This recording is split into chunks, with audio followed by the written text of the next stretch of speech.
আসসালামু আলাইকুম সবাইকে। আশা করছি আপনারা সবাই অনেক ভালো আছেন। আজকের ভিডিওটা খুব স্পেশাল কারণ আজ আমি রান্না করতে যাচ্ছি রাজহাঁসের মাংস, একদম গ্রাম্য এবং ঘরোয়া পদ্ধতিতে। রাজহাঁস পরিষ্কার করা খুবই ঝামেলার কাজ। আমার এদিকে রাজহাঁস পরিষ্কার করার পর আগুনে একটু পুড়িয়ে নিয়েছিলাম, তারপরে কেটে নিলাম। এদিকে মশলাটাও রেডি করে নিয়েছি।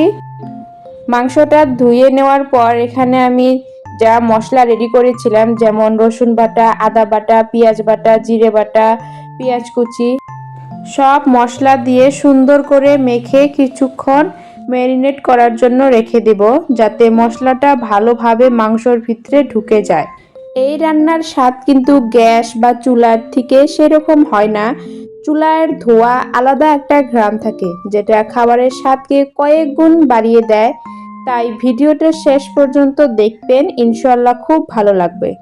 আর হ্যাঁ, হাঁসের মাংস রান্না করতে এতে মশলার পরিমাণটা একটু বেশি দিতে হয়। আমি মাংসটা একদম হাত দিয়ে মাখিয়ে নিচ্ছি ভালো করে, যাতে মশলাটা একদম গায়ে গায়ে লেগে যায়। চুলাতে আমি কয়েকটি গোটা গরম মশলা এটা ভেজে নিচ্ছি, কারণ গরম মশলাটা একটু ভেজে নিলে এটার গ্রানটা খুব সুন্দর আসে।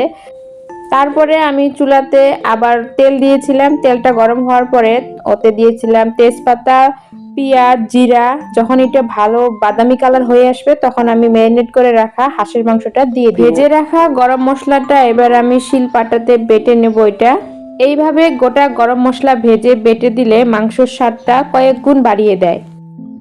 তো আমার এদিকে বাটা হয়ে গেছে। ঢাকনাটা তুলে এবার আমি মাংসটা ভালো করে নেড়ে নেব। মাটির চুলায় ধীরে ধীরে রান্না হলে মাংসটা খুব নরম হয় আর মশলার ঘ্রাণটা একদম অন্যরকম লাগে। এটাই গ্রামের রান্নার আসল মজা। হাঁসের মাংস আপনি যত কষাতে থাকবেন, এর গায়ের তেলটা তত ছেড়ে দিতে থাকে আর খেতে অনেক টেস্ট হয়। মাংসটা খুব ভালো করে কষানোর পর এখানে আমি দিয়ে দিব গরম পানি। আপনারা চাইলে ঠান্ডা পানিও দিতে পারেন, কিন্তু গরম পানি দিলে তাড়াতাড়ি হয়ে যাবে মাংসটা।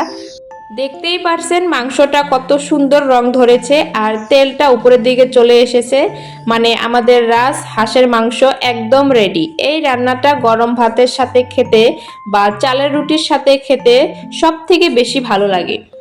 মাংসটা নামানোর আগ দিয়ে আমি এখানে দিয়ে দিব মিট মশলা। ভিডিওটি যদি ভালো লাগে অবশ্যই একটা লাইক দিবেন। চ্যানেলে নতুন হলে সাবস্ক্রাইব করে পাশে থাকবেন।